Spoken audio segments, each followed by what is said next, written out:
敌为我，将军为我，鸣笛为我，国殇万岁！鸣笛为我。征战20年，奔袭万里。今天我们就要会战敌军的主力了。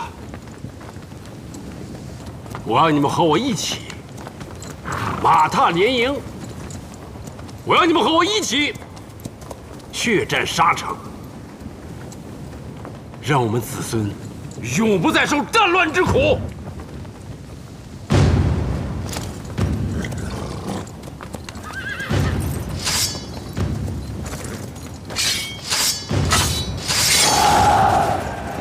不破敌军，誓不回转；不破敌军，誓不回转。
骑兵出战！好，我们在这儿。在这儿。瓦剌人在。报！神机营已经展开，弓弩营待命。这样，还有这儿，还有这里，报抄过去。报！好，三千营左右两翼，骑兵进出。报！我军出战得手，遏制敌军攻势。长毛兵向前1000步。有令。长毛兵向前1000步！长毛兵向前1000步！你的瓦剌朋友呢？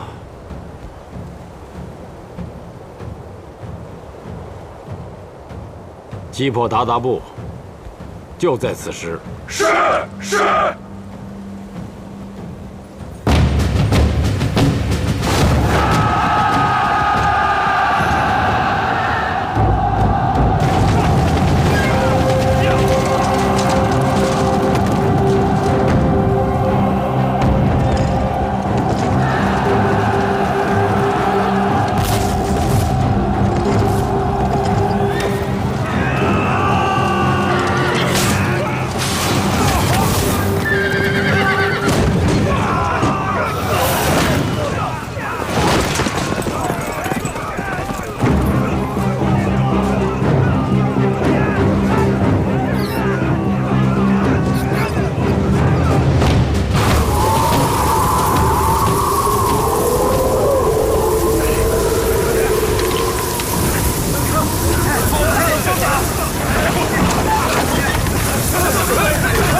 皇上，回大营休息吧，风太大了，什么都看不见。滚！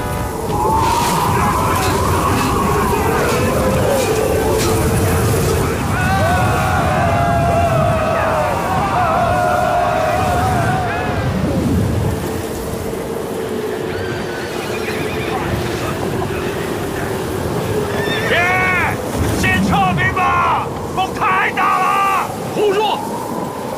你怕死，我杀！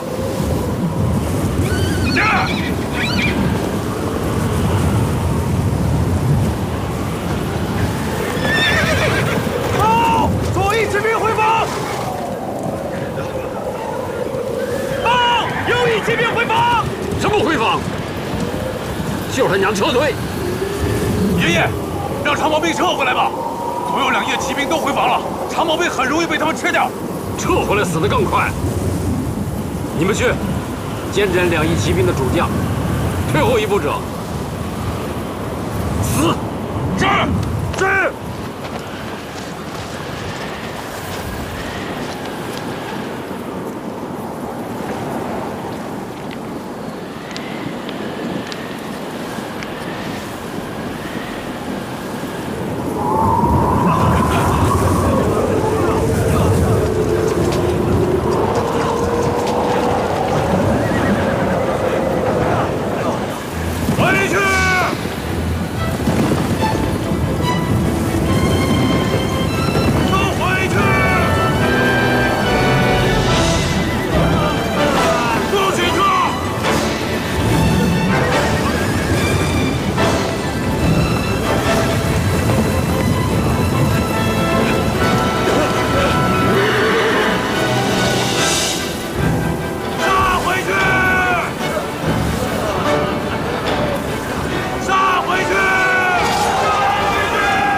没事的啊，太孙，军中金疮药已不足1000份，每天伤亡将士超过700人，军医官也严重不足。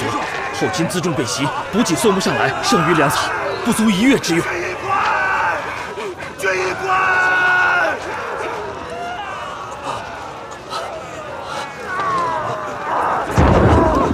军医官，军医官，军医官。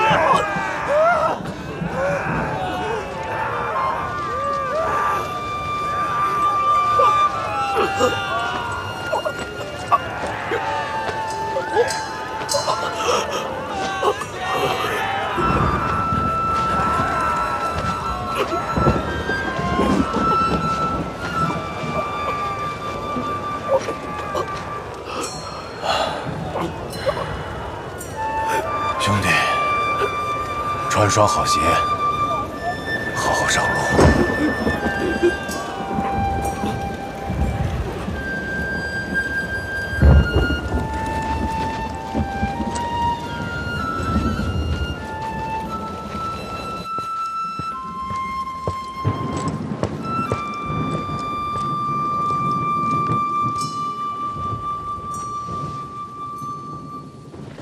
爷爷，您还没睡啊？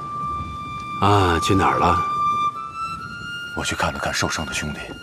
啊，吃饭吧，留着饭呢。我先给您卸甲吧。好。今天伤亡多少？都怪那阵妖风。有多少？2万。爷爷，胜败乃兵家常事。打了一辈子仗，不用你讲。哎，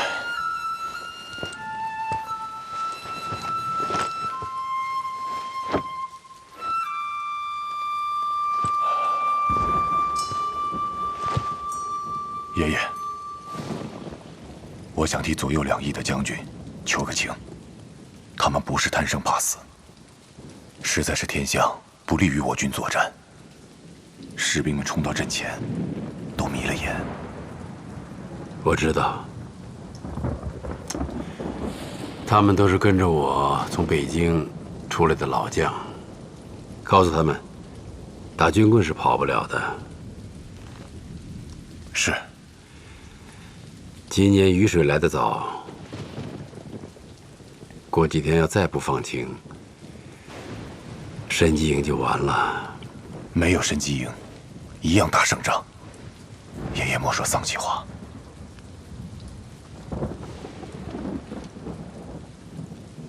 好好看看，你爹说的不是没有道理啊。咱们算计人家，人家也算计咱们。这个草原没露面的霸主，还是有几分手段的。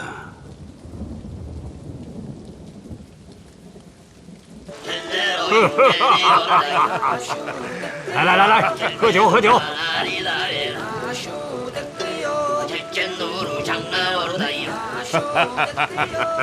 明君，你赢了吧？没有。这朱老头可真够固执的。从明天开始，打无两下，反复挑战，从早打到晚，拖住他。申集营一下雨就动不了了，正是消耗他的好时候。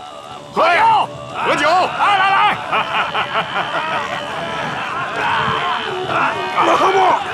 马哈木，咱们公推你做盟主，你的心长偏了可不行啊！你说什么？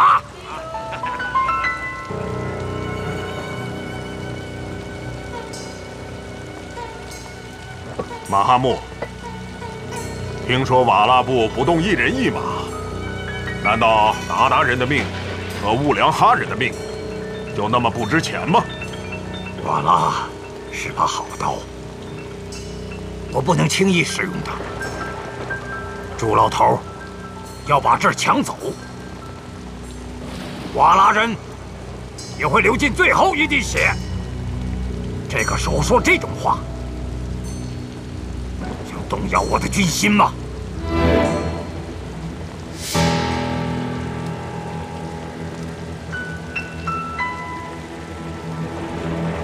哈哈哈哈！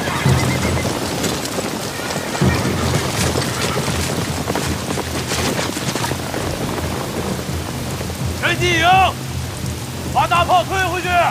快！我要收好！快！后面的雨更大，动作快点！撤！快！撤！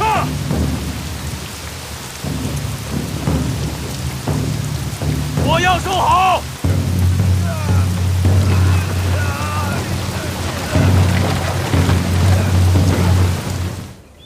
你才懂个屁呢！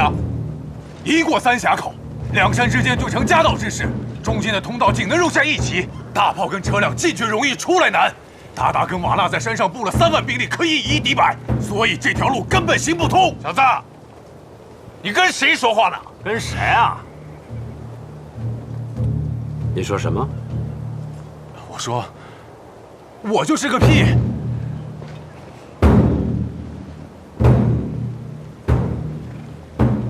只要过了三峡口，就到了老三说的鞑靼大营了。这2座山一定要拿下来。我要绕道走的话，这场仗不知道打到什么时候。9月份天降大雪，那时候行军可就没那么方便了。爹，我和老三各分兵10万，用骑兵挑衅，诱他主力出来，再用大炮和火铳阻拦他骑兵的速度。这儿口窄不怕，我和老二的左右两翼上了山之后，居高临下的更有优势。你有何高见？你们要自导死地，我有什么办法？出门打仗，哪个不是自导死地？三叔，之前有人口口声声说这场仗6月份就能打完，现在已经8月份了，整个战争的进程还未过半，这狂话是谁说的？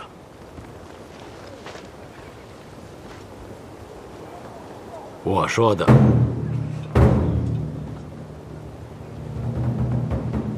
说呀，继续说呀。我就是想知道，为何我军的推进速度如此之慢？今年降雨早，克鲁伦河发水，我们的骑兵和大炮施展不开。没有大炮，没有火铳，就打不了仗了吗？这是明军的战法，战法是死的，人是活的。再说了，战法应该根据局势而定。我军的骑兵施展不开，他们的骑兵也施展不开，为何吃亏的总是我们？小子，打仗这事儿哪有这么容易的呀？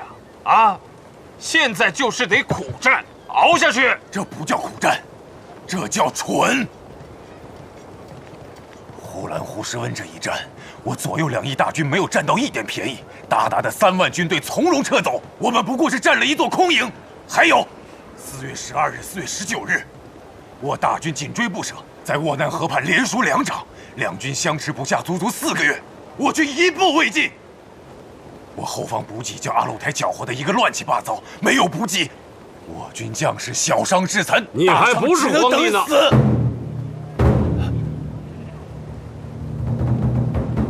现在追究战败的责任，我军没有战败，太狂妄了。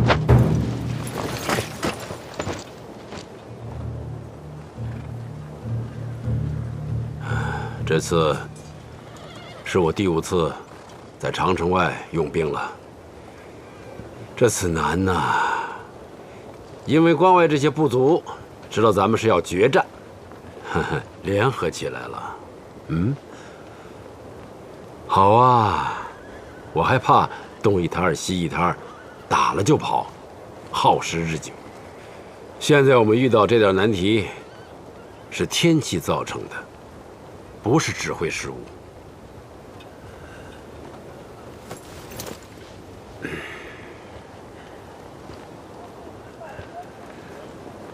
倒是你在军中散布退兵言论，是何居心？爷爷，叫皇上。这里边哪个是你爷爷？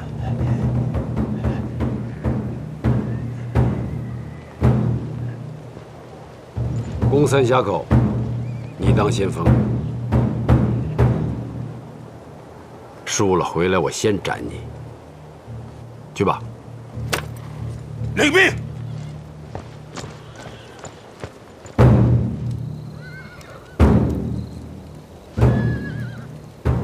阿鲁台上个月就保证要断了明军的粮道，到今天还没有做到。派人劝问阿鲁台的大汗派使者来了，说明军的骑兵在到处找他们，他们的人劈一个少一个，照这样下去，阿鲁台一部就完了。完了就完了。他们的使者还在吗？在。叶谦，哎，去把他们砍了。是。看什么？诸位喝茶。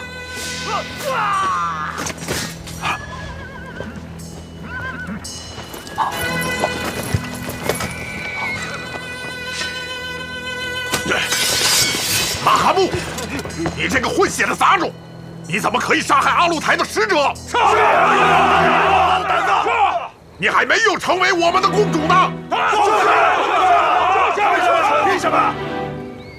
这不是黄金家族的时代。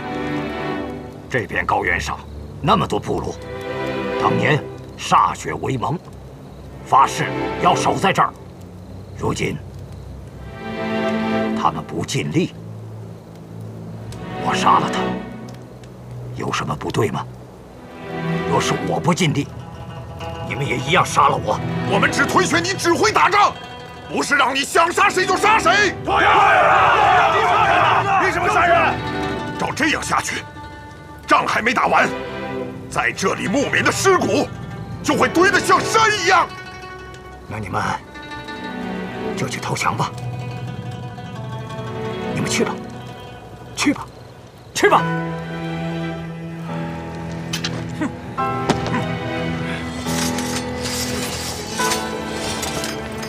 要是我没算错的话，攻打三峡口是最艰苦的一仗，明军一定会全力以赴守住三峡口。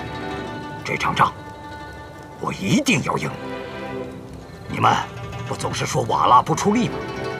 三峡口前军的部队全用瓦剌骑兵，你们遏制住中间的道路，主力潜伏在明军左右两翼。只要我耗尽明军的士气，我们一路压上，彻底击溃。他们号称精兵60万，我看也不过30万有余。得失成败，在此一战。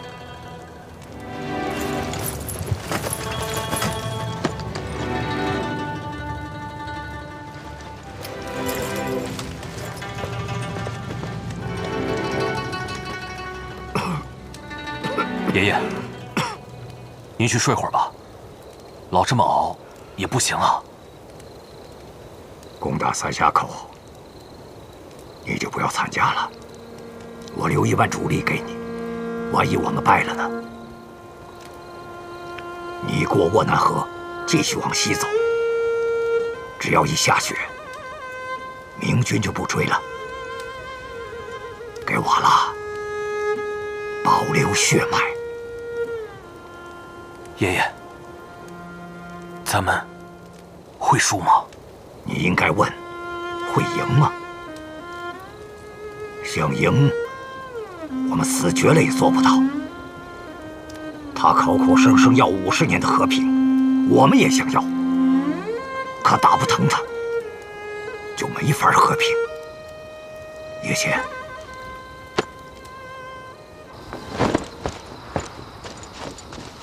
听说你跟皇上吵起来了，我觉得你说的对呀，你不能就这么一生气就跑到前锋营去卖命，你得说服皇上让他退兵。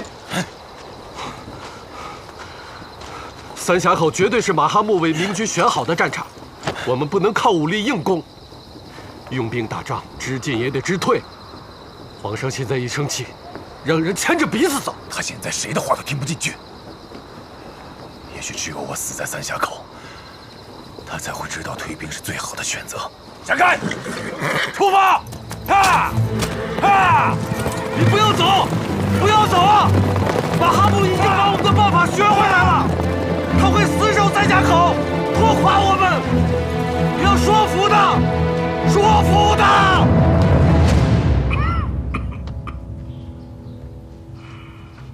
兵部为大军冬衣筹备更换事，还提什么更换冬衣呀？难道这场仗真要打到下雪？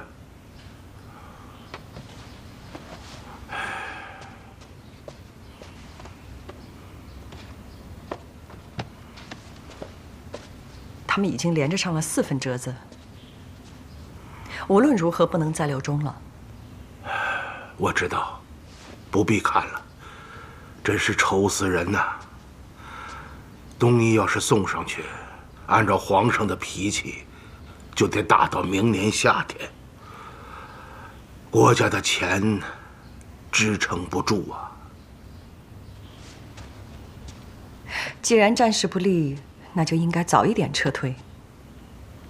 其实完全可以不用顾及皇上的心情，就直说也无妨。不利？怎么不利呀？你听谁说的？太子爷，我帮您代笔批折子，就光这1个月的时间，从全国各地调过来的风寒伞、金疮膏，少说也有好几百车。如果说战事顺利的话，你闭嘴！我是真的身体不好，又不愿意求别人，才让你来代笔的。你记住，这里的事，出了这个门，就都要忘记。要是传出去，都会惹祸。记住，知道的不说，不知道的不问。明白。哎，老二、老三家那2个不放过我，转100个点子打听，这要是碰到胡善祥，还能帮我抵挡几句。赶上那位孙小姐，那满嘴葫芦一个不开腔，横竖都得我自己受着。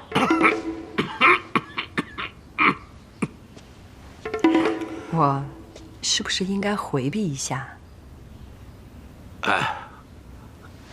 都是一家人，有什么可避的？来来来，你坐着，坐着。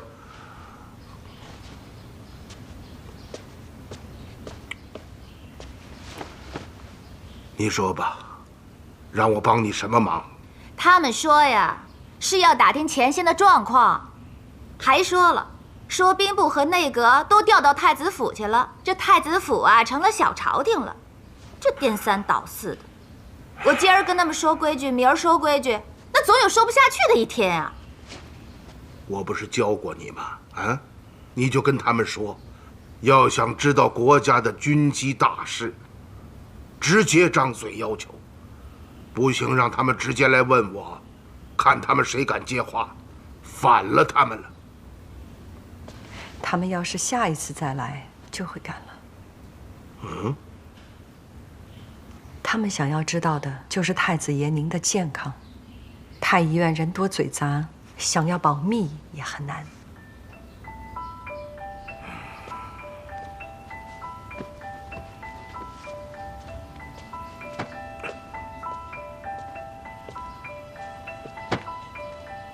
这几份折子是兵部每次往关外运粮食辎重部队的将领写的。这一份是吏部提交兵部将领升迁存档，里面开具了3代和现在的职务。我无意间对照了一下，辎重部队的几员主官大将都是汉王的旧部，所以辎重部队的往返和前线的战况，他们应该是知道的。他们还要旁敲侧击，为的就是知道太子爷您的身体是到了一个什么样的状况。你说的很对，杨士奇就是怕我得病的消息传出去，我一倒下，老二老三的野心就会起来了。现在正是打仗的关口，你们要是传出去一点风声，这国家就乱了。到时候，别怪我没有警告过你们。我去看一下太子爷您的药。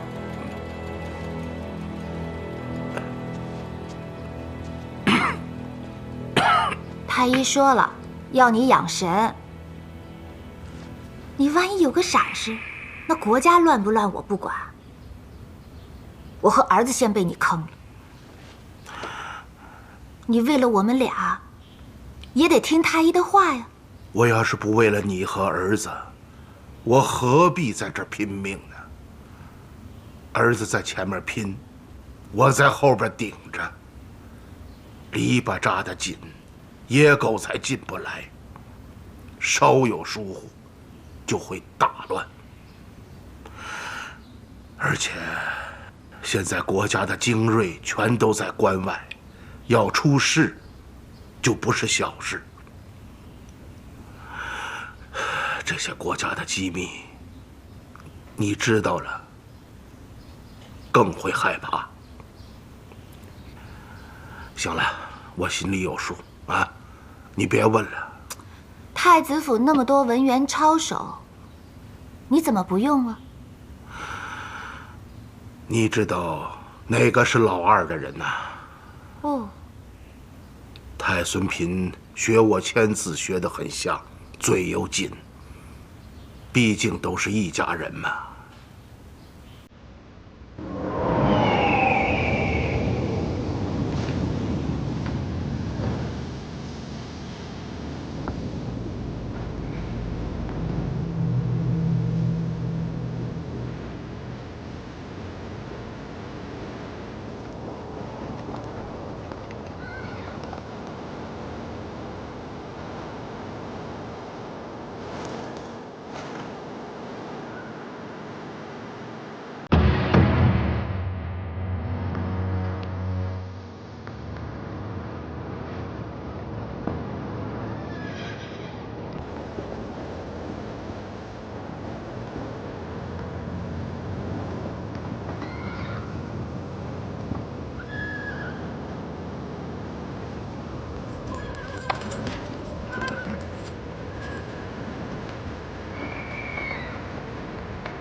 准备，点火！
皇上，让先锋部队撤回来吧，这么打下去，会耗死人的。怕死吗？太孙在先锋部队里，只有战死的朱家人没有逃回来的。五军营压上。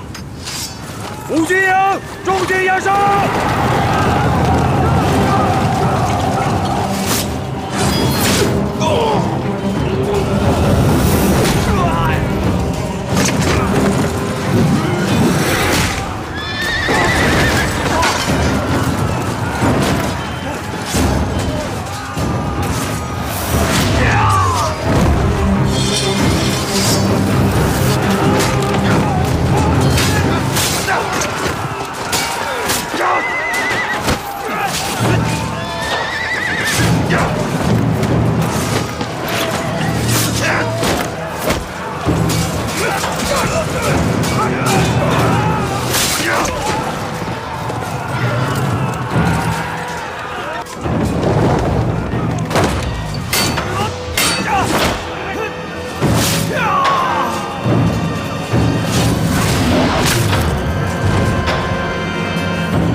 让骑兵去后方，崔自重。老大猪脑子，他这时候不往上上。叫3进营明天备战，左右两翼分开，30里外扎营，以免被合围。是。那小子呢？谁啊？太孙。啊，他受了点轻伤，在他自己帐篷。爹，先吃口饭吧。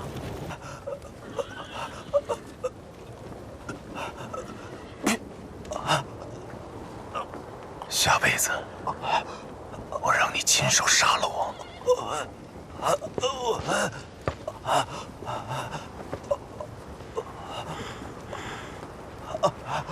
上哪儿了？啊？有剑，碍事吗？还能握刀。别的地方呢？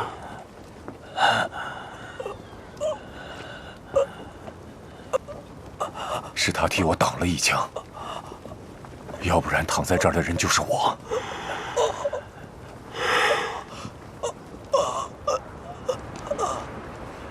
爷爷，算了，回中军大营伺候吧，别在先锋营了。爷爷，下雪了！下雪了！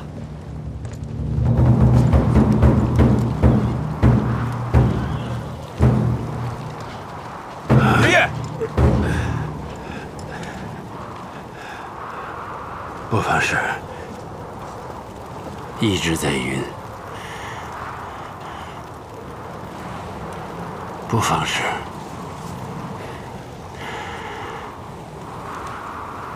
不要对别人讲。知道了。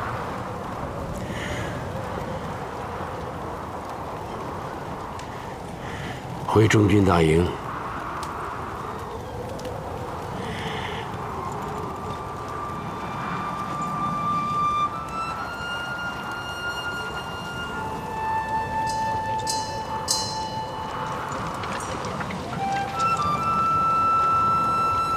别再说退兵的事了，爷爷不会输的。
姐姐，这我可对不住你了，我是无量树。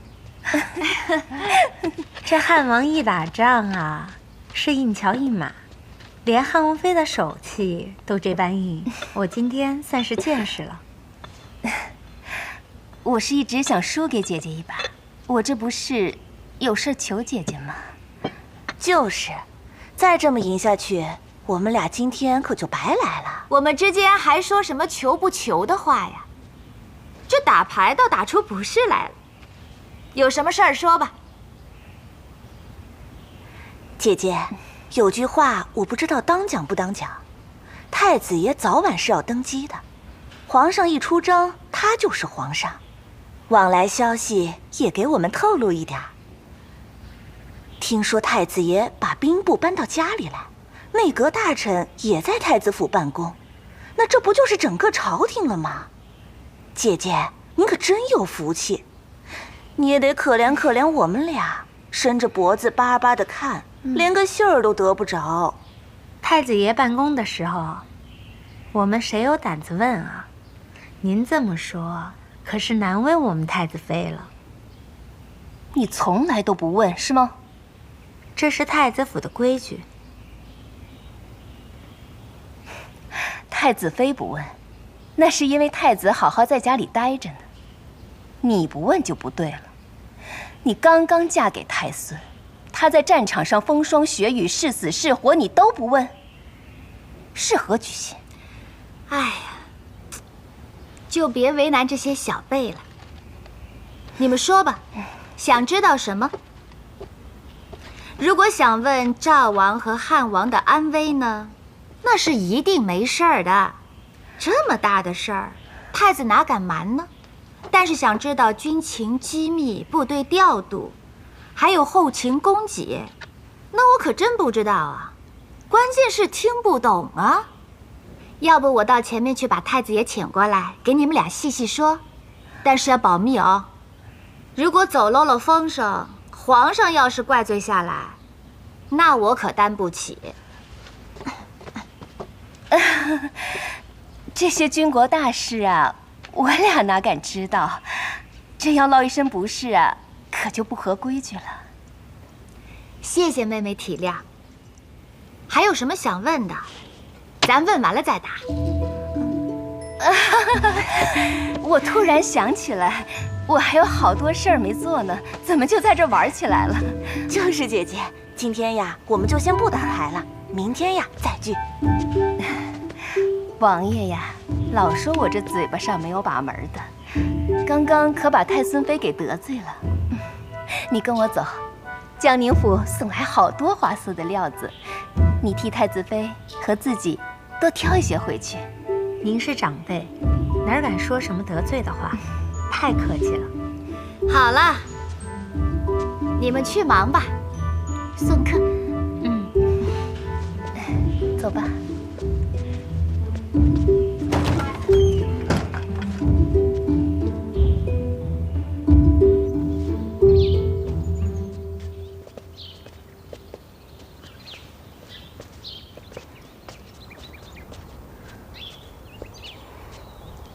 晚上到府里来。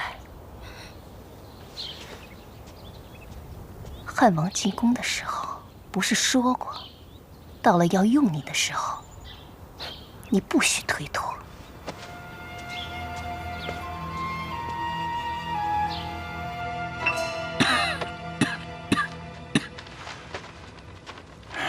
为辎重调整路线时，报兵部明军辎重。已经让杨浦重新安排辎重队了，路线也都定好了。昨天的折子发出去了吧？发出去了，辎重部队已经出发了。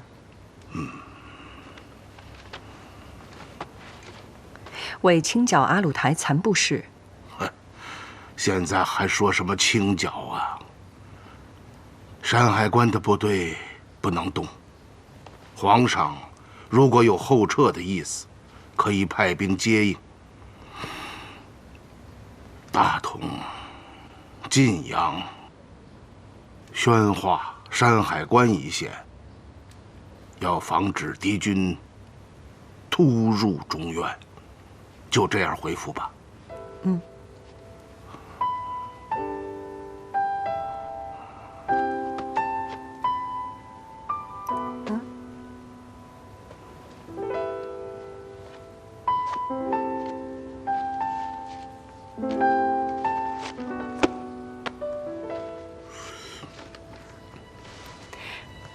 大孙写信回来了。哦，他还长着手啊，还知道写封家书，念。父亲大人台下，儿朱瞻基3拜，并问候母亲安好。你跟他说，他娘天天骂他，出去快1年了，连封信都不写。来，我军征战，此时已入绝地，四野冰雪，路滑难行。敌军虽伤亡甚重，犹自袭扰不休。皇上不听后撤之言，仍寻机决战。眩晕之症日渐严重，颇为忧心。愿父亲大人多以家国大义晓之，营中诸将相对叹息，束手无策。此事切主切主。而朱瞻基寇上。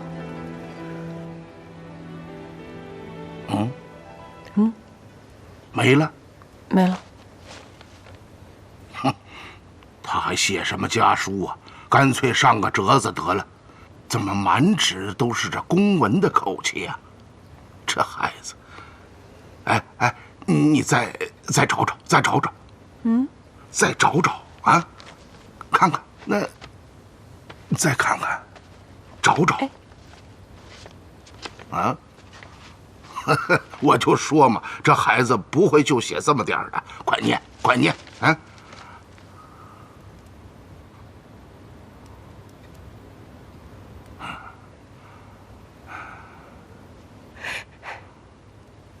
怎么了？怎么了？你别吓唬我呀！我一个朋友死了。什么朋友啊？一个固执的朋友。你别骗我，是不是军队上的事啊？若为，我借着送你家书的机会，给你写信。你先死了。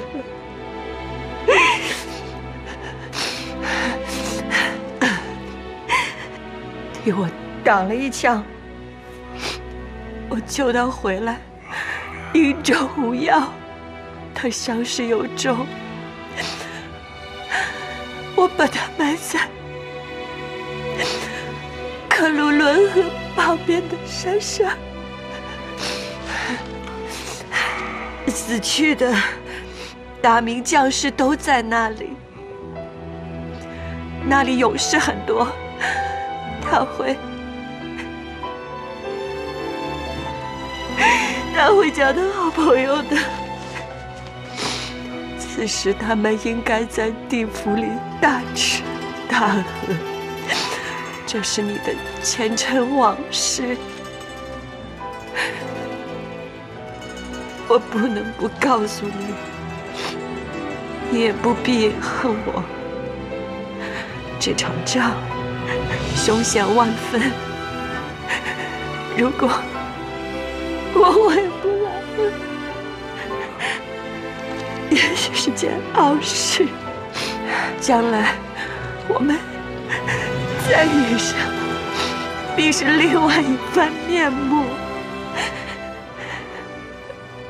恕不尽言，愿你一切安好。回不来了。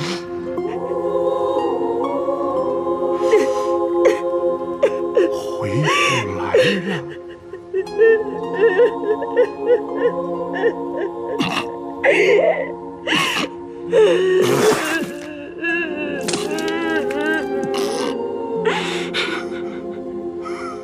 回不来了。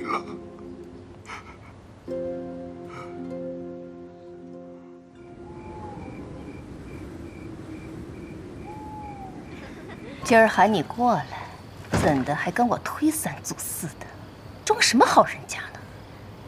我住在太子府，太子府不是好人家吗？太子身体好不好？很好。太医院有人告诉我，宫里最好的几个医正都搬到内宫里面去住了，以备日夜为太子请脉。他到底病到什么程度，都需要日夜请脉。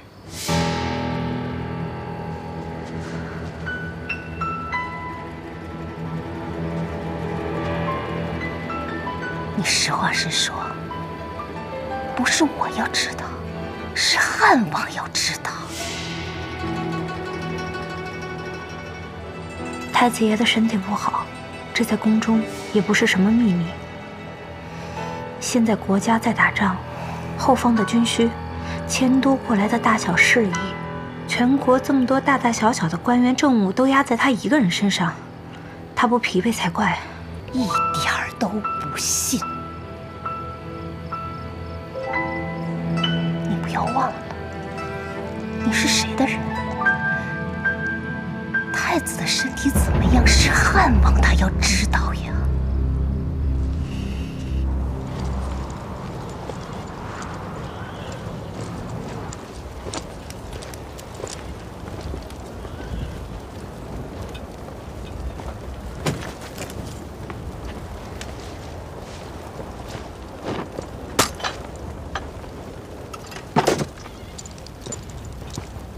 哎，先出去。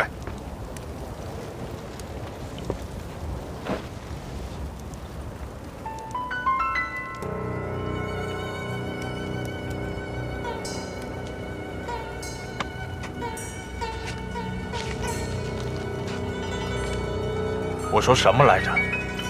老大他不傻，知道咱们打不了要往回撤，他马上把山海关的兵都换防了。你从哪儿弄的情报？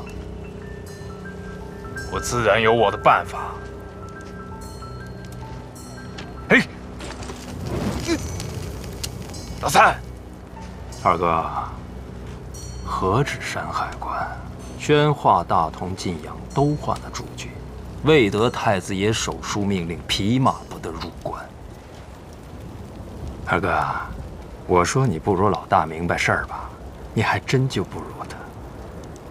你拿着这些情报想干嘛？他摆明要造反，他敢吗？皇上率领全国的精锐，眨眼的功夫回去就灭了他。他这是在提防你呢，怕你私自带兵挥师入关。监国嘛，帮皇上看家有什么不对？调换个军队算个屁呀！就你有渠道搞到后方的情报，皇上的锦衣卫是吃干饭的。我是吃干饭的。王爷让我问你，你跟他说，你呀得罪我了。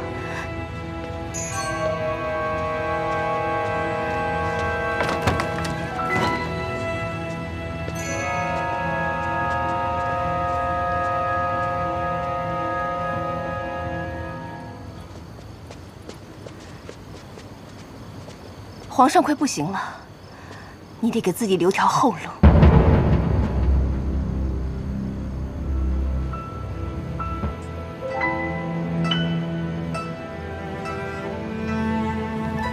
二哥，你给我透个底，你到底是怎么想的？爹现在这个样子，就算平平安安的回去，也没能力折腾换太子的事儿了。他把朱瞻基那小子带在身边，明摆着就是跟大家说，要扶太孙上来。我再送你一条情报。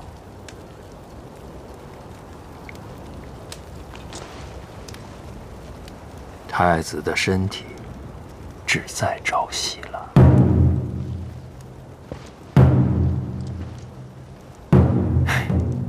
别老派娘们儿去打听，他们能打听出来什么？真心对你好的还是你弟弟。老三，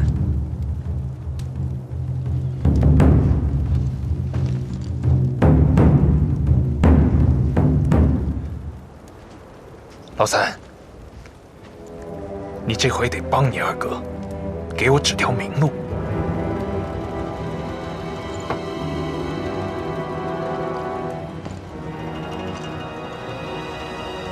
你要是看不上你二哥，你自己上也行。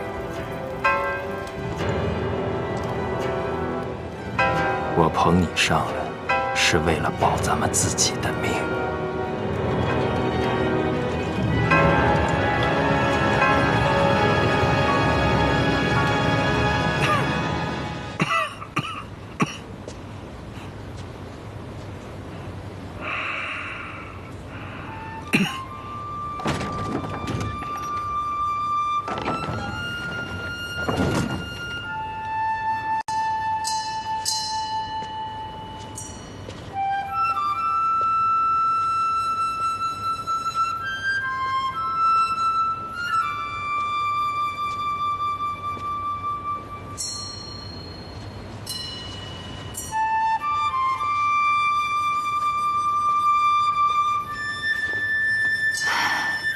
太医说啊，太子这份脉案呢，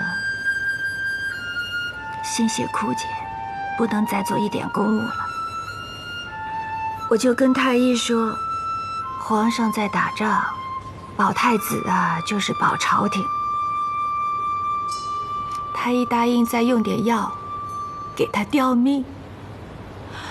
我现在就在想，这个詹基，是不是应该把他叫回来？我现在没什么主意。要是我能替他死就好。我觉得这个时候，太孙应该回来。太子爷的身体要真有个三长两短，我们三个怎么向皇上交代，怎么向太孙交代？我也是这么想。可是现在皇上打仗打得那么苦，把詹基叫回来，皇上怎么想啊？其他的人都怎么想啊？哦，太子的命是命，皇上的命就不是命。我也跟太子说了，他也不同意，他要替儿子争面子。太子爷病重，朝野上下还没有人知道。那我们是不是应该先派人送军报去给太孙和皇上那儿呢？他的家书里不是说，希望太子爷能够想办法力荐皇上停战撤军，这不就是一个好理由吗？这样好啊。可是太子他要是不同意怎么办呢？我做太子爷的记事不久，但是他的秉性我还是知道一些的。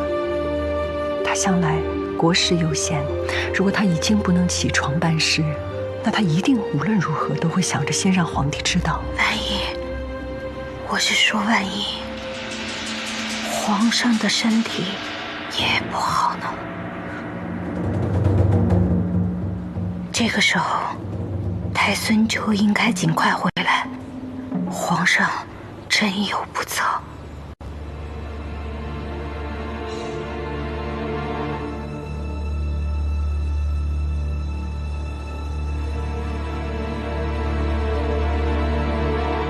太孙可以在北京早早继位。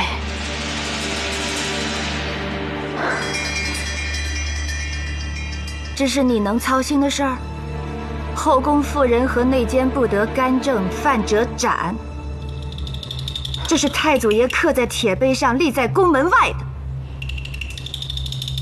太子爷一生谨慎，如果让他听见，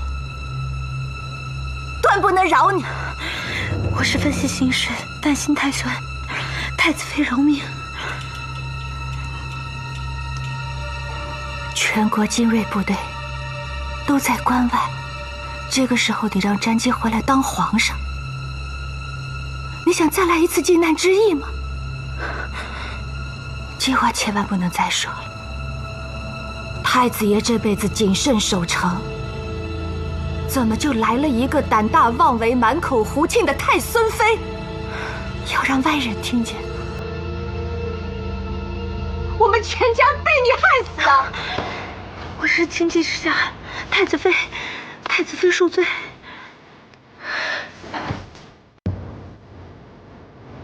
我也有犯忌讳的话要说，请太子妃承制。太孙经常跟我说他心中的忧虑，我猜如果皇上真有不测，那再来一次靖难之役是在所难免的事情。太子爷固然是一辈子谨慎，可是赵王、汉王他们野心勃勃，断不会容得下他。走到今天这个时候，就要提早做准备，请尽快通知太孙回来。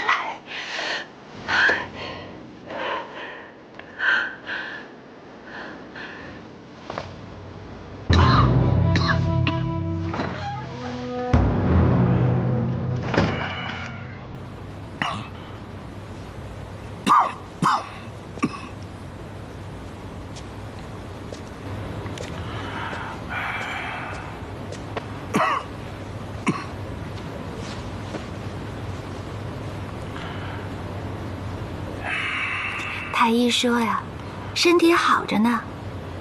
就是这些日子太累了，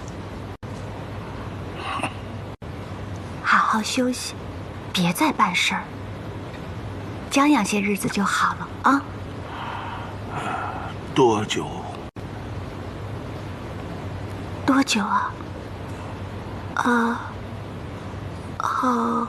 好几个月。我是问，我的命还有多久？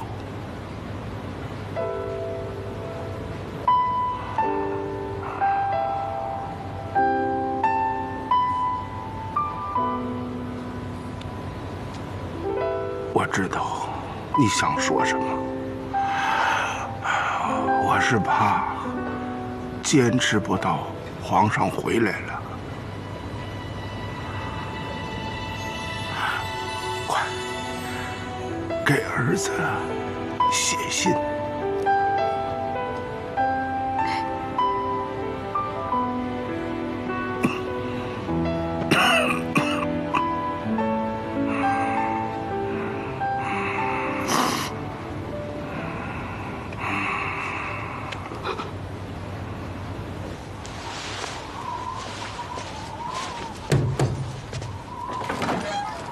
太孙妃，叶秋，出去吧，把门带上。你不累呀？这一天下来，我的骨头缝都疼。要是再来一次靖难之役，你打算怎么办？怎么又提这事儿？太子爷知道，太子妃知道，你知道，我知道，偏偏我说一句，就成了天大的罪过。好了。太子爷都病重了，一家人又到这关头，说句重话，你又何必计较呢？是不是？我不计较，正是因为一家人，我才要告诉你。哎，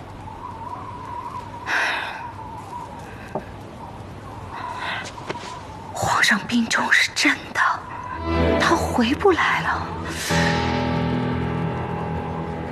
谁告诉你的？现在军队全都掌握在汉王的手里，太孙斗不过他们。我们今天坐在这里，就是引颈等死。姐姐，你到底打算怎么办？我和太孙的承诺在先，太子爷待我也不跑，我不想逃，我也不会逃。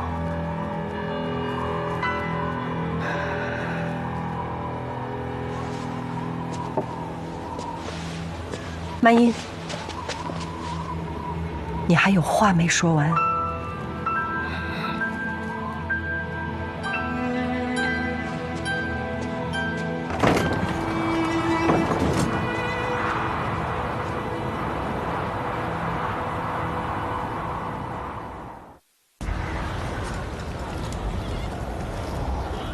现在两军相持，时间太久了。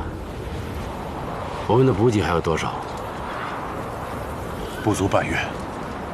这些天风雪太大了，2个辎重队上不来，药品和饲料奇缺。他们也奇缺，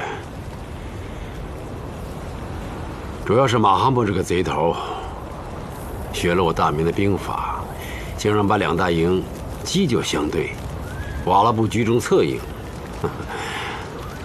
他把地形优势发挥到了极致。他们现在就跟王八一样，躲在壳里不出来。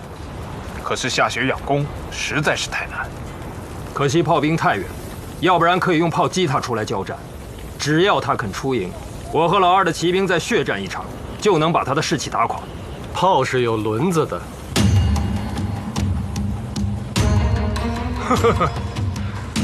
我活了这么多年，刚听说炮是有轮子的。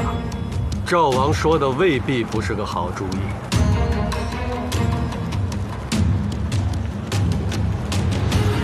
爷爷，大炮阵地不可轻动啊！单是安放炮位、挪动炮弹，就不知道要耗费多少人力。万一根基一动，敌军的骑兵很容易穿插。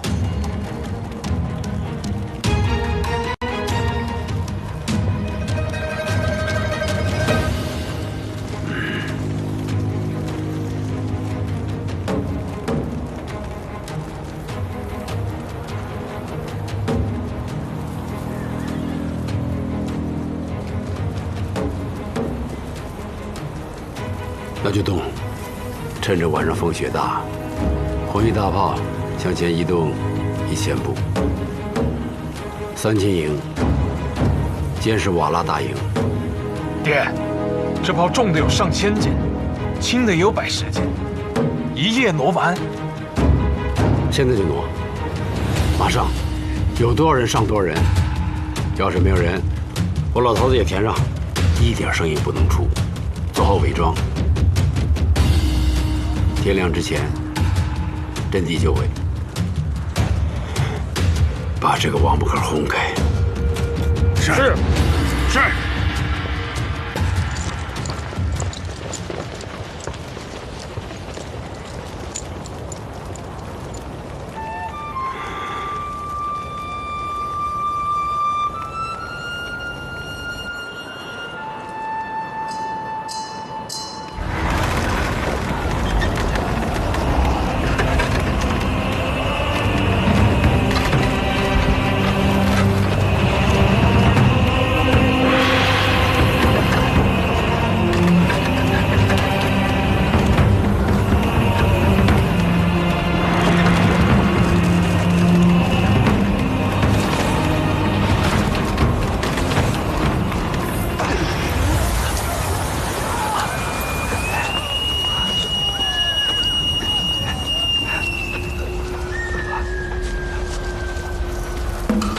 爷爷，咱们回帐篷，这儿不是瓦剌大营，鞑靼人胆子小的像个兔子。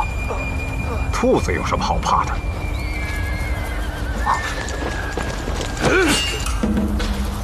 我最爱的孙子，今天早上被射死了！你这个混血的杂种不撤兵，我们都要死在这儿啊！孩子们都已经开始杀马了。于谦，瘦老头，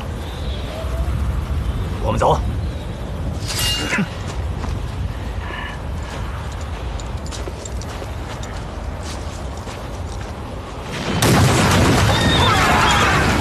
快，躲起来！爷爷。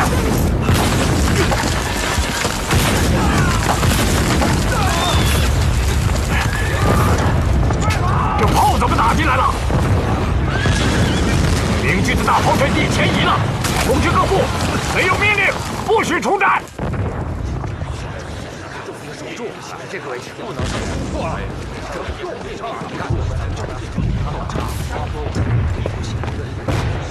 是守了这儿的，而且这是这里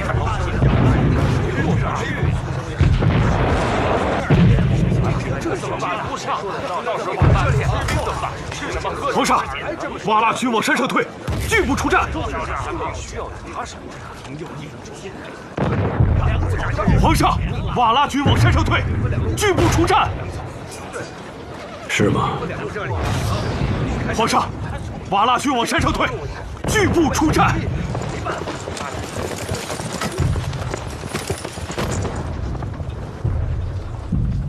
3000营出动，趁他病要他命，让5军营侧营、神机营和弓弩营居中掩护，斩断他的首尾。是。3000营出动，5军营侧营、神机营和弓弩营居中掩护。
让汉王的军队击破鞑靼，红衣大炮阵地再向前1000步。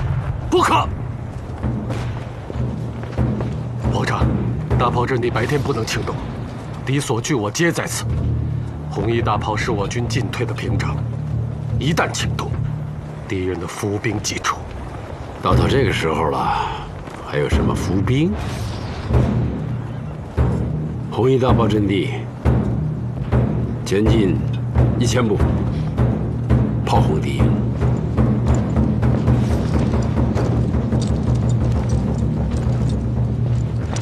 皇上，马哈木熟知我军，一旦发现，那就让他以卵击石。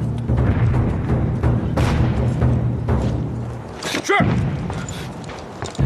让汉王的军队击破鞑靼，红衣大炮军队前进1000步。爷爷，快走吧！不要管我，带着那1万人快逃吧！瓦剌保留血脉，快走！我不走，有战死的意思！快走！快走！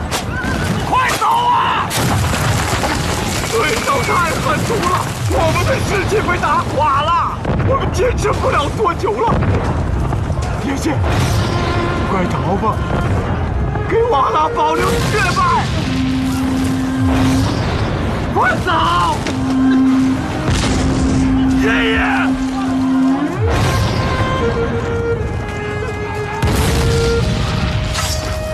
把我的马牵来！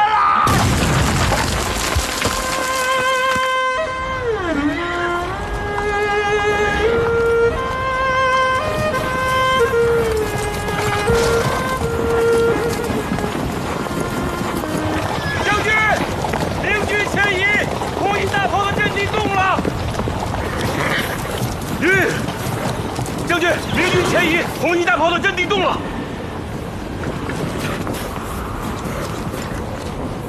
现在明军大营的阵脚松动，千载难逢的好机会，摘下弓箭，跟着我往前冲。要是你冲着冲着，发现回姥姥家了，那他娘的你就死了！冲啊！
阵地的时候穿插了进来，您是千金之躯，先避其锋芒，要不然谁都走不了。我先避他锋芒。是。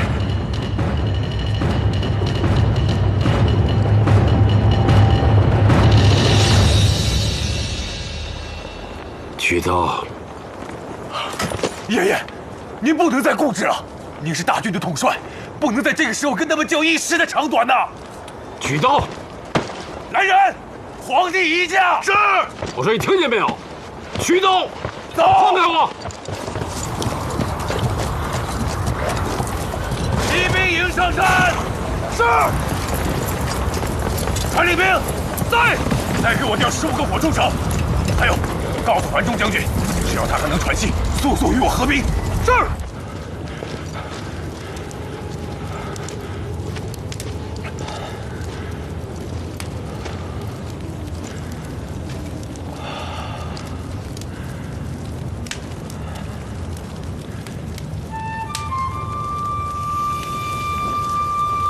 皇上，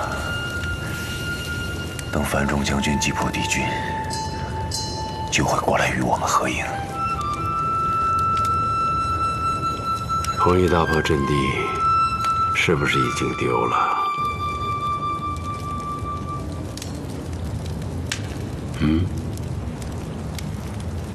敌军的骑兵冲破我炮兵阵地，率军的就是叶先。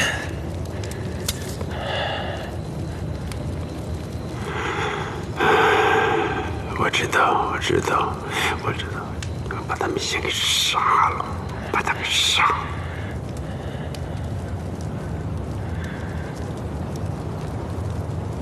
叫于谦进来。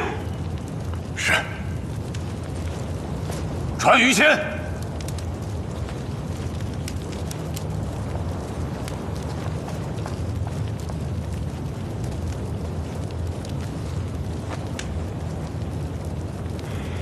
依着你看，马哈木下一步会攻哪里？马哈木会死守山口，野先的军队会不停地派兵追击我们。大炮阵地既失，左右两军和皇上的中军会被瓦剌骑兵断开。现在就是撤，一时间也撤不下去。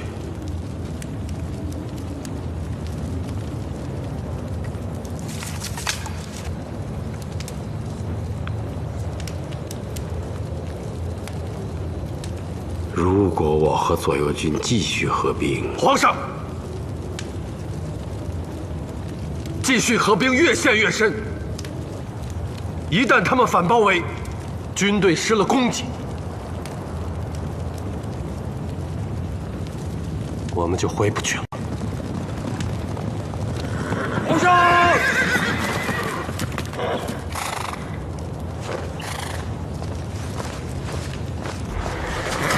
皇上！皇上！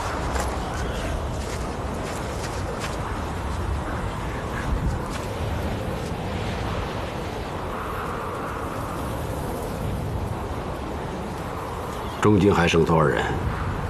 我聚拢了不到1万人，军队都被冲散了，正在收容。汉王呢？赵王呢？3000营呢？他们没能攻下三峡口，与鞑靼部缠斗，一时间撤不下来，大炮阵地全没了。老爷后以50里，请皇上召回3000营，攻卫大营。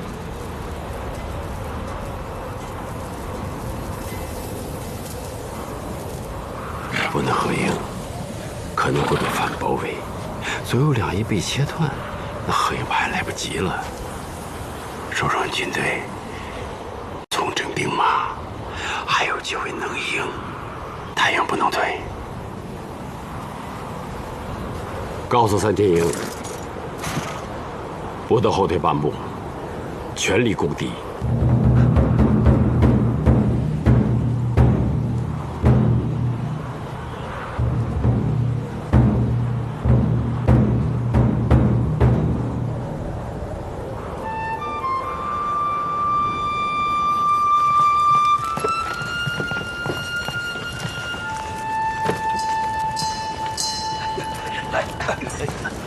皇上，皇上，皇上！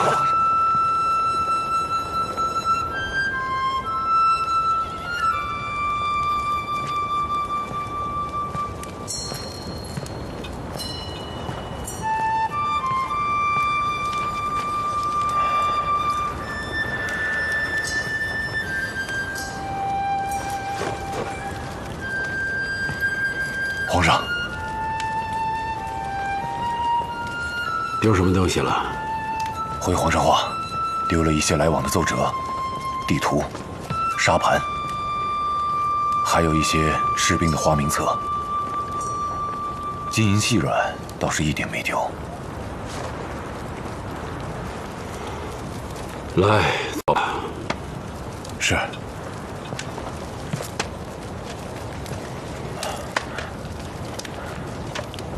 叶仙跟你年龄差不多吧？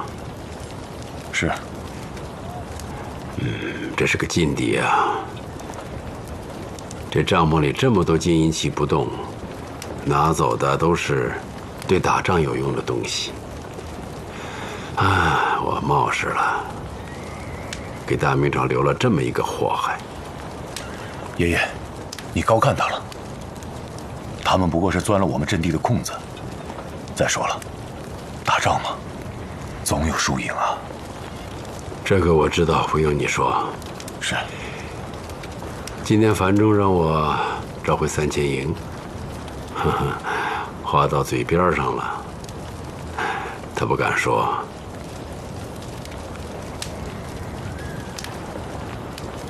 你也不敢说。爷爷是大军的统帅，我该说的话，之前都说过了。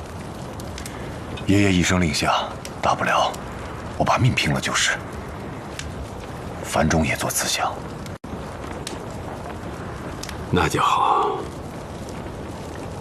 爷爷，您先歇着，我去巡营，安顿完毕，我再回来。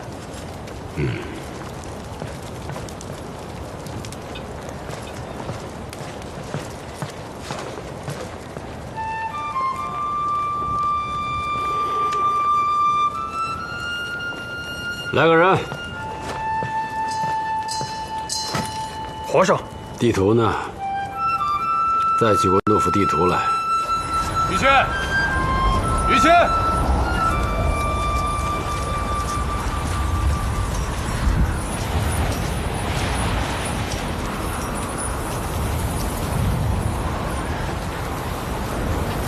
今天这个局面，谁都不想看见。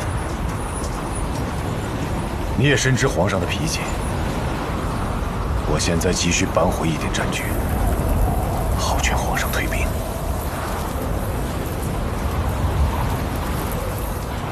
你了解马哈木，帮我想想办法。哼，我知道你说话难听，但你今天只要跟我说真话，我都受着。其实这次我们败得不够惨。野仙还是太年轻，不会用兵。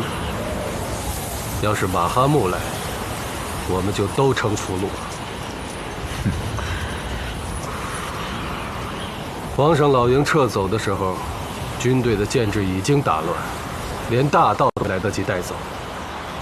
野仙可以继续在后面奔袭，冲乱皇上的老营，趁机俘虏我们，再抢了皇上的大道，攻击3000营的后方。军心一乱，溃败千里，这个局面就不好收拾了。你在卖弄什么聪明？我没有卖弄聪明，我担心下一次带兵来突击老营的就是马哈木，他是不会犯错的。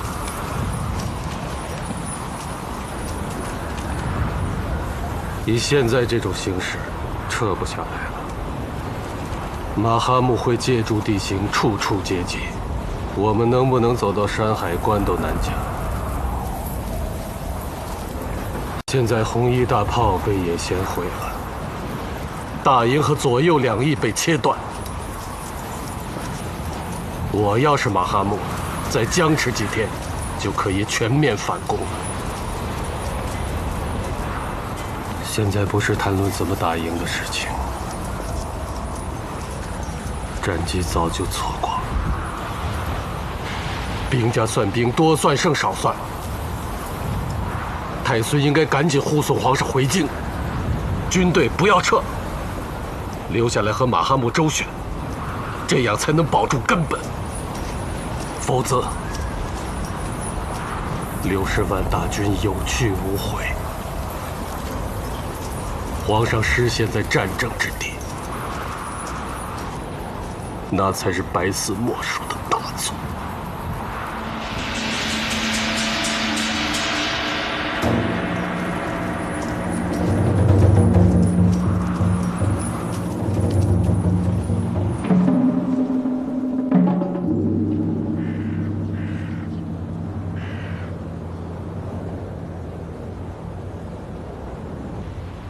这仗不能再往下打，是不是这么打了？是这样，不能打了。哎，他怎么来了？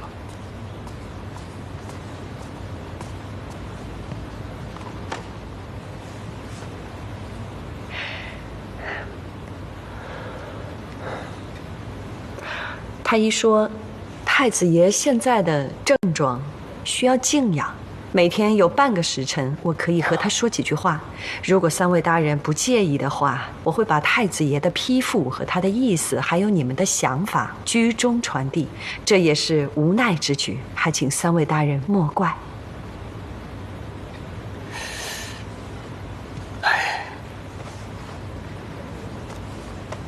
请问太孙嫔，这些折子，太子爷既然起不了床，他是如何批复的？我把折子看完了，再用简单的几句话讲完，再揣摩太子爷的意思批复。太子爷点头或是摇头，签名是我模仿的。这将来要是问起来，恐怕有些不合规矩吧？是啊，是不合规矩。现在国难当头，如果3位大人想要做事合规矩，那就应该带着6部官员马上去草原上找皇上。这，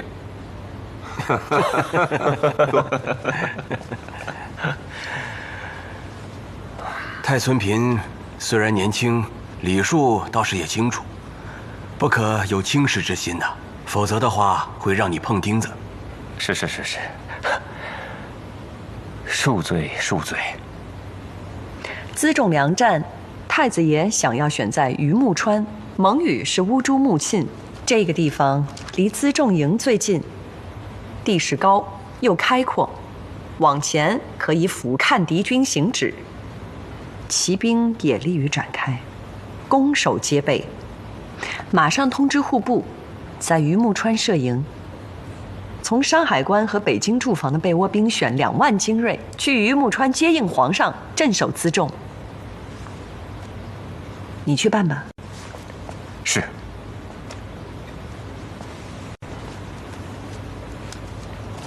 太子爷从江浙征购的万金贴、柴胡伞、风寒伞，这一次随辎重部队往前送，货已经到了齐化门。兵部要优先安排，尤其是风寒伞。现在天气正寒冷，兵士都穿铁甲，风寒症尤多。这些要加以保护。遵命。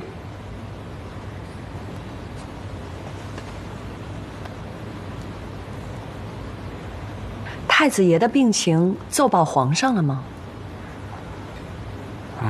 自那日太子妃叮嘱后，我们就写了密折军报给了皇上，牒本还在，我这就取来请太孙嫔看。密报我不方便看，不过皇上还没有回复，奇怪得很。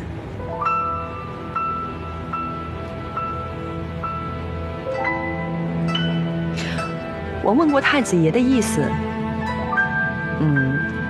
用我的名义给太孙写了一封家书。我不管你们用什么方法，600里加急送出去。是。这密折向来到了就看，怎么皇上没回复啊？前线的仗打得急，皇上也未必有时间看，是不是？啊，是。其实你们也不用安慰，太子爷猜这次是打了败仗，所以不方便放太孙回来。这仗败到什么程度？你们是连太子爷都要瞒吗？红衣大炮阵地被端了，左右两军和敌人焦灼着。有军报吗？军报上写的全都是这件事，我们怕影响太子爷的身体，不敢送。说的也有道理。那我就先选些闲话说给太子听，你们把军报先给我，我等太子爷精神头好点儿，缓缓地说给他。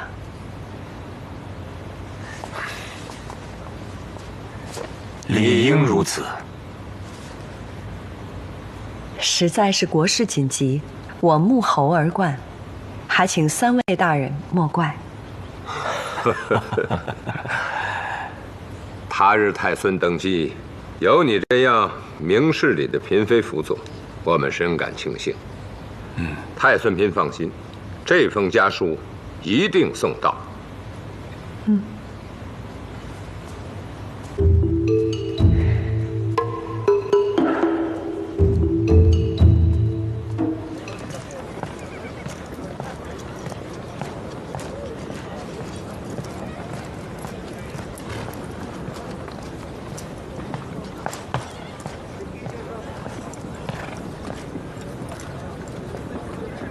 皇上，皇上，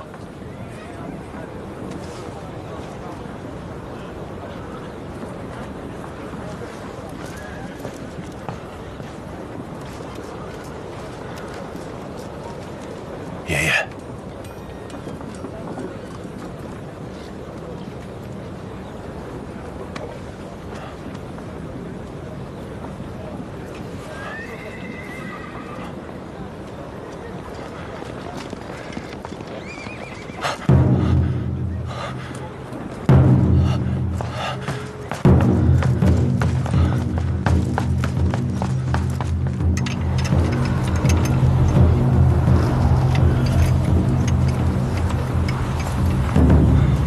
去请军医官，就说我得了风寒，让他过来看看。是。樊将军，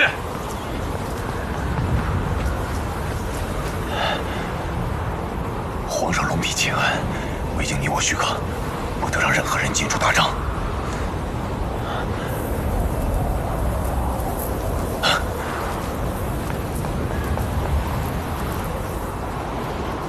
来人！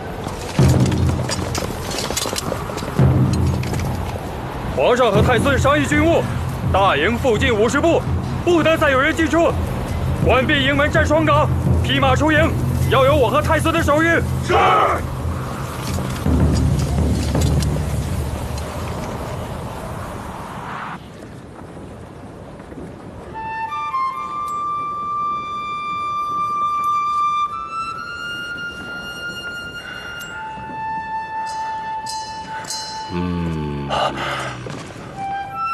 爷爷，爷爷，是我。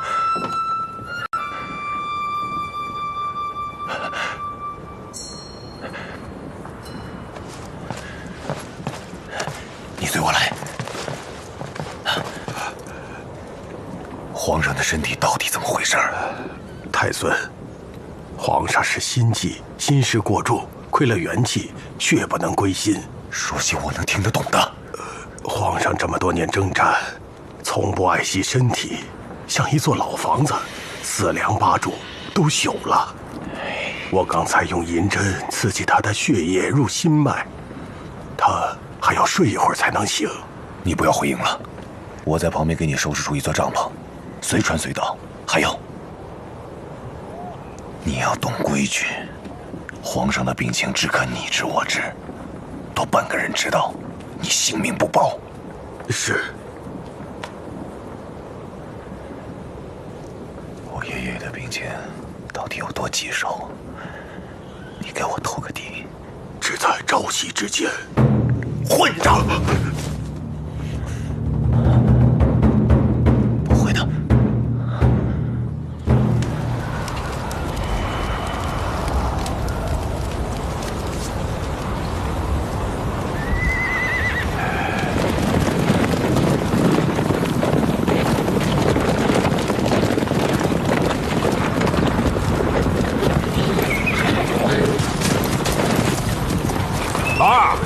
你的兵怎么都在这儿躺尸啊？让我傻小子一样带兵往上冲？你才躺尸呢！下雪天让我养弓，这一仗我可不会打，我也没见你攻啊。老头子不让我们撤，就这么大雪天的跟人家死扛。一起去大营，把我的马牵过来，挑50个能打的跟着我。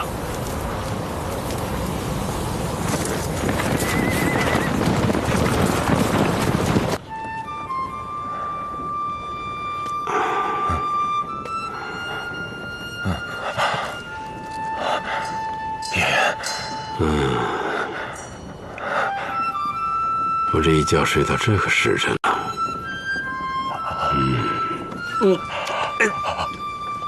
爷爷，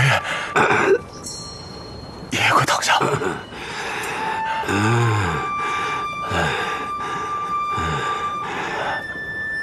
爷爷，您躺好。医官说，您有些血不归心，要好生休息。出师未捷，谁先死？常使英雄泪满襟。别说这些不祥的话，您就是太累了。